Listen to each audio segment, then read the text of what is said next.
Hello and welcome back to our Meals of the Week. Starting off with a Quiche Lorraine recipe for this crust will be down below, as well as the recipe for which I based the Quiche Lorraine. Starting off with the crust here, very super simple, no butter, nothing fancy about this at all. You just press it into the pie pan and that's pretty much it. It's relatively flaky. It's not the perfect buttery flaky crust, but it'll do in a pinch and probably have all the ingredients in your pantry already. So I'm just pressing that in, trying to make it as even as possible, and then I'm going to set that aside and work on the filling, which is basically eggs, some heavy cream, got some milk, salt, pepper, and then I'm going to add some cheese and bacon to that. This is based on the Pioneer Woman's Cowboy Quiche, but I took some liberties with it, so just made it a little bit more simple. Again, here you see me adding the cheese. I probably should have mixed up the custard part of it before adding the cheese, but to be honest, it all gets mixed together anyhow, so it doesn't really matter what order you do this in. Again, you see me here adding the bacon, and then once that's done, I'm going to go ahead and fill the pie crust. So I'm just spooning it in, going to bake it, info down below. And before I bake it, I am putting it into this, well, it's a broiler pan actually, so that anything that spills over, the pan will catch it. Cover that for a bit, bake that with the foil, and then I'll remove it, continue to bake it till it's done, and then you'll see the finished product right here. It's nice and golden brown. The exposed part of the crust was a little bit harder to eat, so just be careful with that, but overall it was a pretty good crust for as simple as it was, and that was our dinner for Saturday night.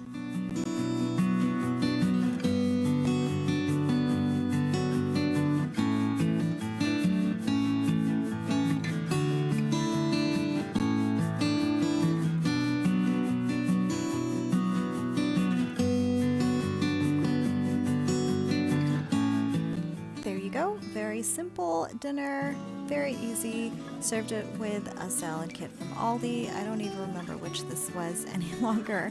I believe it was the Asian one, the Asian salad mix, but it's all very good and we enjoyed it.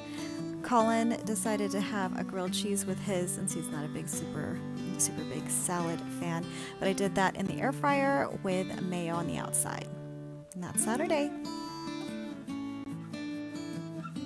Sunday we had steak, potatoes, and some salad. So I'm starting off with the potatoes. I'm going to roast these or cook them in the air fryer, and I will put the recipe that I use down below.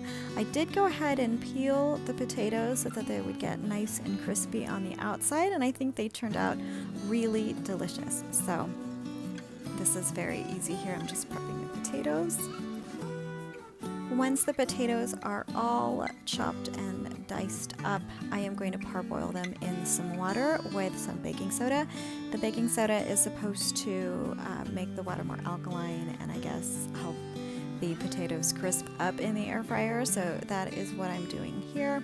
I'm just getting the water up to a boil. Once the potatoes are all in, I'm just going to let them, as I mentioned, just parboil for about 10 to 15 minutes. I went 15 minutes. I probably could have taken them out a little bit sooner because they did get a little bit more tender than I would have liked. However, it still tasted delicious when the potatoes were done. So I've drained the potatoes now. I'm going to put them back into the pot so it dries out a little bit more, and then I'm going to go ahead and add some oil and some seasonings. That's salt and pepper. I am sort of roughing up the potatoes here to create like a rough texture on the outside. Again, you see me season it with salt and pepper, and then those are going to go into the air fryer. So you can see the texture is roughed up a little bit, and I think it really did help with the texture. But again, they were a little bit more soft than I would have liked.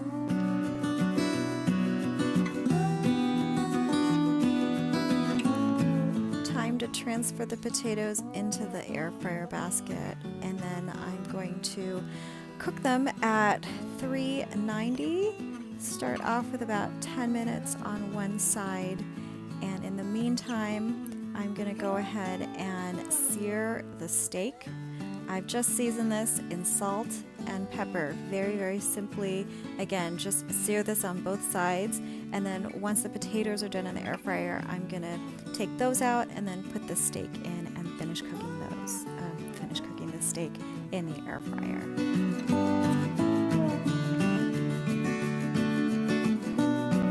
And there you have it, our dinner, the steak.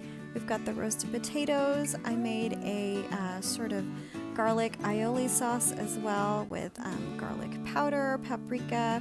I forget what, there's some sour cream in there, I believe. And then there's that Asian salad that we have. And that is our dinner for Sunday night.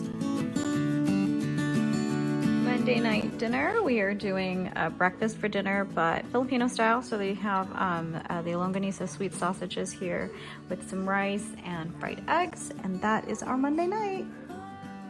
Tuesday night, we're doing tacos. I'm doing pork carnitas from Aldi, and then I'm also just using some leftover shredded chicken from the ramen we had a few nights back.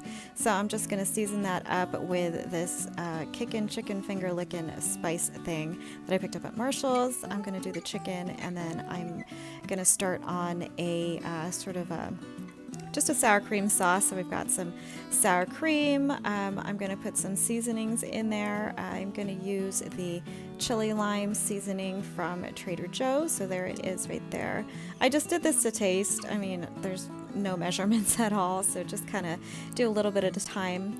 I'm also adding some sweet paprika, so I'm adding that here, and then I'm going to mix it up and just give it a little taste with a separate spoon. Always use a separate spoon for tastings. So I'm just giving that a little taste there and then adjusting. I found that it needed a little bit more of that chili lime seasoning, so I'm going to go ahead and add a little bit more. And then I am going to set that aside and then prepare the rest of the tacos. So there's the sauce. There's the pork carnitas. When they come out of the microwave, all you do is just microwave the whole package for 3 minutes, and then I'm just shredding up the pork right here. Very simple. There's some juices and stuff that had run out of the pork at the bottom of the container. So once I shred up the pork, I'm just going to mix everything to pick up some of the juices and spread the the oils and the fat throughout. So very, very, very simple. And there you go, and that's pretty much ready to go as one of the fillings. So we have the pork, we have the chicken, and that is our dinner for Tuesday night. There's the spread served on flour tortillas, a little bit of sauce. I chopped up some onions, some cilantro, and then there's the pork right there. I used some leftover salsa verde that I used in the chicken pozole from last week, I believe, and then the cilantro and the onions. So that is our Tuesday night. Wednesday night, we're doing spaghetti with garlic bread. Very easy, just with a meat sauce. I'm going to show you how I prep the garlic bread, and this is how I do it. My friend showed me how to do this. Her relatives have a like a restaurant, like a barbecue restaurant up in Central California, and this is how they do it. Now they do theirs a little bit different because they actually do the garlic bread and they grill it. I'm not going to grill it. I'm just going to put it in the oven and you put it on broil. So I'm starting with some fresh garlic that I've just chopped up, and then I'm going to melt some butter. I'm using salted butter because I kind of like that. I like to have a little bit of that salty flavor on the bread. So all I do is put the garlic in the butter, and then I'm going to just kind of simmer that on low until the garlic gets nice and sweet and mellow. You can leave this on the stove for as long as you like on low heat, just so that not too much of the liquid evaporates. Then I'm just going to take some sourdough bread and just soak up that butter. It's so good. I tell you, this is like the best way to do garlic bread. And you got nice infused butter that's just like totally garlicky. So I'm just going to keep doing that until I run out of the butter and the bread.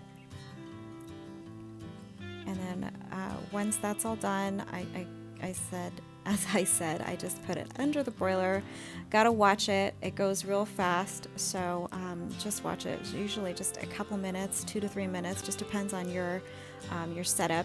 If you like, you don't have to do this, but I love to use the fresh garlic. It tastes so good. I am a huge garlic fan, so I do not let any of that go to waste. I just spread some on the bread before putting under the broiler. And then that just gives it some extra garlicky flavor. So that's what I'm doing right here.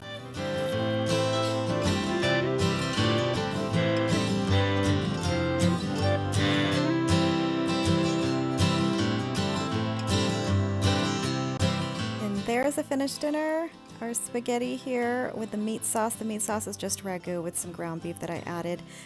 It's also got some chopped carrots. There's our garlic bread. I did add some oregano to the sauce, and I'm serving with cheddar cheese because that's how we always did it growing up. And there's some Parmesan too. So that's our dinner for Wednesday. Thursday night, very simple sheet pan dinner of smoked sausage with some bell peppers and onions. I just tossed in a little bit of olive oil and then just bake that off. There is the first pass here before I tossed everything and turned everything, and that is what it looks like when it's all done. Nice and roasted with a little bit of char on some of the onions. Served with some sourdough and butter, and that is our Thursday night dinner. Happy Friday!